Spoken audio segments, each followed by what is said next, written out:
안녕하세요. 유쾌한 맘맘입니다. 오늘 유쾌한 맘맘이 굉장히 안 좋은 일을 좀 당했습니다. 오늘 녹화를 이걸로 하지 않을까라고 또 생각도 좀 하다가 그래도 제가 당할 뻔한 이야기잖아요. 당하진 않았다는 거죠. 그렇지만 너무 바보 같아서 조금 우울했었는데 기분을 회복하고 우리 유튜브 애독자님들께 또 이런 이야기를 들려드려야 피해를 보지 않으실 것 같아서 이야기 한번 들려드려 보겠습니다. 보이스피싱을 당하면 대부분의 사람들은 굉장히 부끄러워서 지인들에게 이야기도 하지 못하고 그 앵통한 마음에 며칠 동안 잠을 못 자는 경우가 많겠죠. 요즘에 들어 제 주위의 사람들은 핸드폰에 사용하지도 않은 그 카드 대금이 인출되었다. 또는 승인이 되었다. 그런 식의 문자가 날라와서 내가 쓰지도 않은 게 왜 승인이 됐지? 이렇게 생각하고 또 거기서 전화하라는 곳으로 또 전화를 해서 물어보기도 한다든지 이렇게 하다 보면 또 전화가 연결이 잘 안 되고 통화 중이라서 말기도 하고 또 제가 아는 그 분은 카카오톡으로 뭐가 연결이 되어서 대출에 거기 승인되었다. 이렇게 자꾸 이렇게 오는 경우가 있고 또 또 전화번호가 안내가 되기도 하고 이런데 그게 다 보이스피싱이라는 거죠. 내가 가지고 있지도 않은 카드에 매출이 승인이 됐다라든지 이런 것들은 요즘에 신종 보이스피싱인 것 같습니다. 그리고 아들한테도 최근에 문자가 날아온 겁니다. 아빠, 이거 아빠가 보내신 문자 맞아요? 라고 이렇게 우리 가족 단톡이 있거든요. 그래서 문자가 올랐는데 남편이 내가 아니다 라고 이렇게 문자를 올렸습니다. 그래서 느낌이 일반적이지 않다. 뭐가 조금이라도 이상하다라고 하면은 그 순간에 당장 멈춰야 되는 것 같습니다. 요즘에는. 그래서 제가 은행 대출 보이스피싱 당할 뻔한 이야기를 지금부터 한번 하도록 하겠습니다. 저한테 문자가 날라왔습니다. 어떤 문자가 날라왔냐면 농협에서 날라온 문자예요. 웹발신이라고 하고 그죠? 광고 농협 30일 신청 고객 오늘이 11월 30일입니다. 30일 신청 고객 9천만원 이 9천만원이면 9 다음에 콤마 찍고 공세기를 해야 되는데 점을 찍어놨어요. 9천만원 연 2.84% 연을 한문으로 적어놨어요. 연 2.84%로 만기 콤마 찍고 분할 상환으로 사용 가능 무료 거부 080-833-166땡 이렇게 왔습니다. 그래서 제가 이자가 굉장히 싼데 내가 농협을 거래를 해서 이렇게 싼 이자로 이렇게 대출이 되나? 오늘 30일에 신청하는 고객에 한해서 이렇게 된다고 하네. 그러면 기존에 있는 대출을 2.84%로 이렇게 상환할 수 있겠네? 이렇게 생각을 했습니다. 그래서 남편은 전화를 했죠.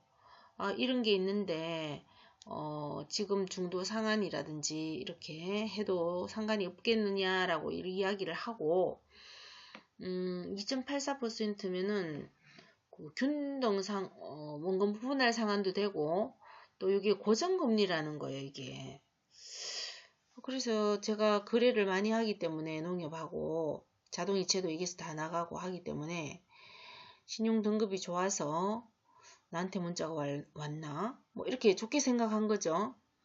그래서 제가 이제 전화를 딱 했습니다. 문자가 온 곳으로 전화를 하니까 대출하고자 하는 금액을 누르세요. 이렇게 하는 거예요. 그래서 대출하고자 하는 금액을 딱 눌렀죠. 그러면 잠시 후에 고객님한테 전화가 가겠다. 상담사가 전화를 하겠다라고 이야기를 하는 겁니다. 그래서 전화를 끊었습니다. 끊고 이제 잊어버리고 일을 하고 있다가 전화가 왔어요. 아, 대출 신청하신 곳이 하셨습니까? 이렇게 전화가 온 거예요. 그래서 네라고 이야기하고 저 직업도 묻고 또 대출에 대한 안내를 하더라고요. 뭐 2.84%고 또 신용등급에 따라서 2.84%에서 5%까지 뭐 이율이 정해진다. 그리고 신용보증기금에서 전화가 갈 거다.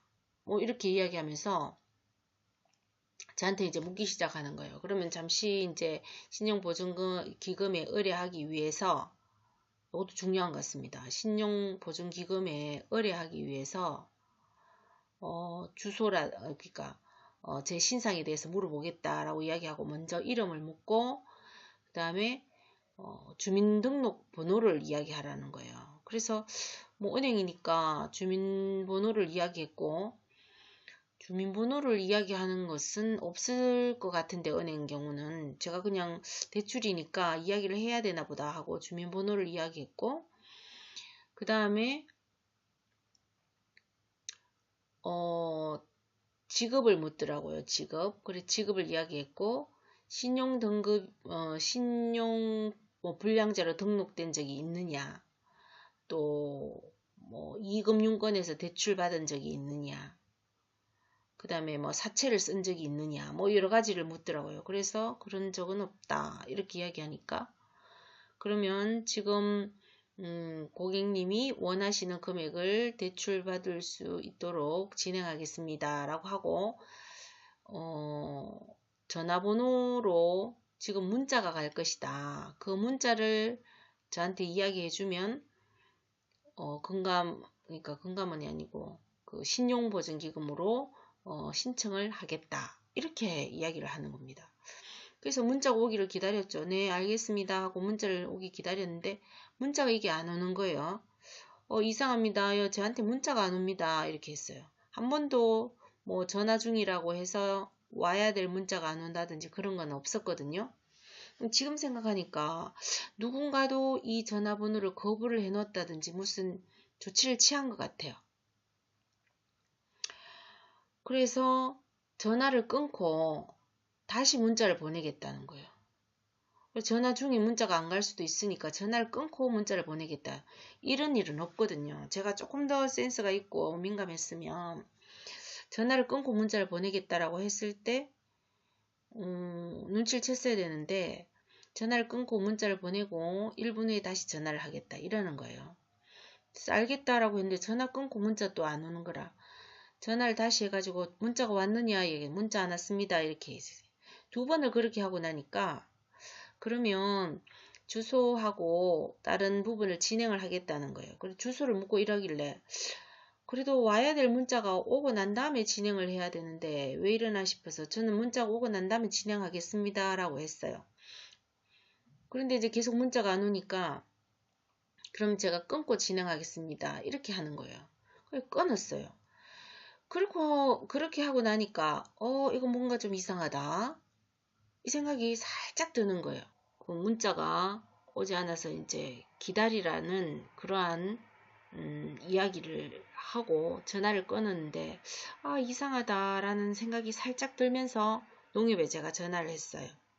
전화를 하니까 농협에서는 농협입니다. 뭐 어쩌고 저쩌고 뭐 여러 가지 멘트를 하는 거. 살짝 이상한 게 제가 다시 전화를 걸었을 때 농협입니다 라는 멘트는 나오지 않았고 뭔가 분위기가 조금 이상했어요. 그래서 아차 이것이 보이스피싱이구나 하고 그 전화번호를 스팸 신고를 하고 당장 차단시켜 버렸죠. 그래서 여러분 주민번호를 묻는다든지 전화를 걸고 있는데도 전화번호를 묻는다든지 뭐 전화번호까지는 뭐 괜찮을 것 같아요. 주민번호를 묻고 오늘 문자를 다시 이야기해달라는 그런 부분이 있으면 분명히 이거는 보이스피싱인 것 같고 끊었다가 다시 하겠다라는 이것도 뭔가가 문제가 이상한 거예요. 그래서 얼마나 깜짝 놀라면서 모든 걸 차단하고 어리석은 저를 아주 그냥 한심스럽게 생각하면서 완전 간담회 선을 했습니다. 그래서 이 대출 광고도 조심해야 될 것 같습니다. 은행에 직접 가서 담은 100만이든 200만이든 뭐 대출 금리가 싸다고 혹하지 말고 자기가 가진 신용 등급대로 받는 거, 그것이 현명한 보이스피싱 대처 방법인 것 같습니다.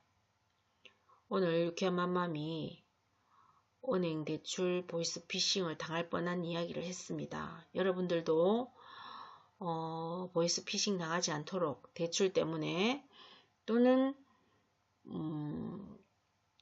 다른 지인들 또는 가족들로부터 요청을 받는, 도움의 요청을 받는 뭐 돈을 보내라든지 이런 것들이 많으니까 당하지 않도록 조심하시기 바랍니다. 오늘은 조금 부끄러운 이야기지만 제 이야기를, 유쾌한 맘맘 이야기를 들려드렸습니다. 다음에 기쁜 이야기로 다시 만나요. 안녕.